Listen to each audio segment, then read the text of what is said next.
And here we are, beautiful new little header there, and of course a ton of amazing information that we're getting about Van Richten's Guide to Ravenloft. The next D&D campaign book will have 30 different settings, 30 different villains, plus a whole lot more. Let's go ahead and dive into all this. First off, we are told right away, 256 page volume book. That is a massive book, huge. Majority of the modules don't get that much love, and we're getting that many pages. That's going to be fantastic. We're going to get so much information jam-packed in there. Let's go ahead and see what's inside these pages. Van Richten's guide will detail the many realms scattered throughout the mist of Strahd's Valley of Barovia, and even include guidance for creating your own Realm of Terror. There are plenty of extra options for creating characters tied to those realms, plus an all-new 20-page adventure called the House of Lament. I figured that, they wanted to have more information about the actual setting, so it makes sense that the adventure is only 20 pages. But still, an adventure with only 20 pages in it, that can be quite a lot. I'm really hoping that it is a somewhat, little expansive area, maybe sort of like a castle, but of course it is a house, so it makes me think it's probably some sort of manor that you get to explore around and have some fun Scooby-Doo shenanigans in. That'll be a blast. I'm a huge fan of all things horror, said Wes Schneider, the senior game designer at Wizards of the Coast. So it was an absolute thrill to frame this book around bringing frightening elements like mummy lords, cosmic terrors, and urban legends to more D&D tables. Yes, that is what we wanted to see. Because those of you that don't know, in the 2nd edition, 3rd edition era, the land of Ravenloft, the domains of dread, were jam-packed full of different themes. It wasn't just this one little, sort of pseudo-European style. There was bits and pieces of all walks of life. That is awesome. Much like the upcoming Candlekeep, the book will have multiple authors. Among them, we have Amanda Haman, Cassandra Qua, Molly Ostertag, Kay Tempest Bradford. We're getting a nice selection of different authors, and that is what we want to see. We want to see different people's spins on things, because if you only have one person's opinion, that's only so much. You want more. You want more options. You want more flavor to everything that we get. During a press interview event, Wizards Schneider and Haman were both on hand to tease a few of the 30 realms to offer. They include Barovia, of course, where the original Curse of Strahd campaign takes place, and that is where it all started, all the way back in I6, but also many more. Dementlu, ruled by the cruel Cedra de Honer, is a twisted take on a fairy tale genre. Lamordia is home to Dr. Victra Mordenheim, who chases her escaped flesh golem Elise across the land. Valkovnia has a new ruler named Vladeska Drakov and has been reimagined as a realm on the brink of a zombie apocalypse. There's Kalakari, which draws its inspiration from Indian folklore and mythology, where Dark Lords Ramya, Aryajani, and Riva each vie for control.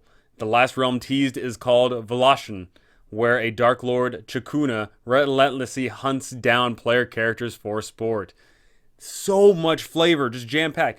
We know for a fact that some of these, of course, have been alluded to in the previous editions, but we're getting new takes, new spins, and like I said, those new authors, they are putting in their own twist on this stuff, and it's great. We want to see diversity. We want to see uniqueness, because those are going to be their own unique, awesome campaigns. Who doesn't want to play the most dangerous game? That sounds like a blast, trying to run away from someone who's hunting you. Who doesn't want to deal with folklore that you're not used to? That's creative. That's fun. That is imaginative. We are going to have so much to do with this campaign setting. Players will have more than just magical items and powerful spells at their disposal. Scattered throughout the mist will be other powerful NPCs to aid them in their journeys. They include Curse of Strahd's Esmeralda, the powerful Weathermay Foxgrove twins, and traveling detective Alanique Ray. Oh man, just oozing with flavor, right? Just giving us little tidbits of all these great NPCs that we've grown to know and love and don't know yet, and we will grow to love, or potentially even hate. That's what these awesome NPCs are for them to be awesome allies and great antagonists. And something I really love bringing up, the artwork. This artwork is so incredible. Paul Scott Canavan. Look at it. It's so good. It's just oozing with flavor. Look at that. A tiefling that's, clutching in fear as you see the shadows and the reflections and that's so good. Oh, I love this artwork. The book will also include a lengthy section on setting safe boundaries to keep everyone comfortable at the table, which is a good thing. Horror is subjective. What you might not find disturbing, other people might find repulsive. That's certainly something you need to bring up with your players. Horror is not a universal thing. Some people are okay with some things and some people aren't. That's really something you need to come down to talking with your individual group. Van Richten's guide will also include new option for players called Dark Gifts, which are traits that help connect players with the setting and its themes. There's 2 subclasses to experiment with, the Bard College of Spirits, and of course the Warlock's Undead Patron. The book will also include the 3 potential character lineages, which we, of course, totally know about because of that great UA that just came out recently. Dampier, Hexblood, and Reborn. Once again, tying us more into the realms of Ravenloft. This is making me think that, we're going to have a ton of characters that just get swept up in the mist and find themselves in the land. But of course, there's going to be a ton of characters that just grew up there, and it's about their lives and how terrible they probably are. If you run into experiences with vampires or with hags, Schneider said, and it makes sense to take the story in a direction that fundamentally changes the foundation of your character, these lineages give you the opportunity to explore it. So you start off as a human, but then eventually you transform into something else. That is what I like to see. I like the idea of characters changing and morphing over time, not only their personality, but everything about them. That makes the world feel much more creepy and more awesome in that way. But also a very, very big thing here is the cultural sensitivities that loom large over tabletop gaming at the moment, in RPGs in particular. Last year, Wizards of the Coast apologized for the racist stereotypes in its modern materials, and now whenever you try to buy anything that's from some of that old stuff, it'll definitely have some sort of content warning, because unfortunately people did things back in the day which are no longer socially acceptable now. And that's fine. We are moving forward. We are progressing as a whole. We are seeing the flaws that were perpetrated oh so long ago, and we are trying to fix those things. Some older content may reflect ethnic, racial, or gender prejudice that were commonplace in American society at that time. These depictions were wrong then and are wrong today, and that is telling us that they are going to great lengths to go ahead and change that. To avoid repeating those mistakes, Wizard says it worked closely with cultural consultants on Van Richten's guide. Most importantly, Wizard stressed that this campaign book was created with all ages in mind. We understand that many folks these days play with their kids and play with younger players. Horror doesn't mean an R-rated movie. It doesn't mean for adults only. You don't need to bring your parents with you to see the D&D experience. Horror can be cartoons like Scooby-Doo. Hey, I just mentioned Scooby-Doo earlier. Or like the old Ghostbusters cartoons. These sort of things have horror elements to them while also being action stories, adventure stories, mystery, suspense.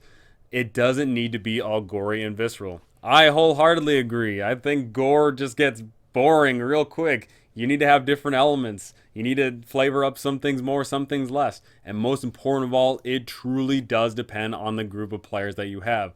Some people are going to like the mystery side of horror things. Some people are going to like the action side of things. You need to tailor it to your own desires. And I like that. I like that they're already thinking of that instead of just giving us one thing and forcing us to change whatever it is that we desire. And once again, we're looking at that beautiful alt cover. Me thinks that this alt cover might sell more than the actual regular book, but I know only time will tell, but that alt cover is incredibly good looking. Van Richten's Guide to Ravenloft will be coming out in May 18th, so totally awesome. It's just around the corner, just in time for that summer horror. This is going to be so great. I am certainly looking forward to all the amazing stuff that comes out of this book and comes out of the community. Because I know for a fact when this book comes out, people are going to be running their own adventures and they're going to be making their own domains of dread. And they're going to be publishing them up and we're going to see some amazing content made for it. I certainly cannot wait. I want to see what comes out of the community and I can't wait to see what else comes from Wizards of the Coast. Wizards of the Coast is clearly pushing for more and they are pushing hard. They are doing great things. I wanted to see them do better, and I know they are going to do better. So go ahead and tell me, are you even more excited now to run this thing, or at least get your hands on it? Are you going to incorporate it into other modules that you're already running? Or are you going to run this as its own separate modules? Are you going to have different adventures in the Domains of Dread? Are you going to have adventures kind of, bounce back and forth between the realms and this? What are you going to do? Go ahead and tell me these things because I would love to know. That is going to do it for me. Thank you so much for watching, and thank you to all my awesome patrons up here. You guys are absolutely incredible. Thank you so very much. That is going to do it for me. Thank you so much for listening, and I cannot wait to see you all in the next one.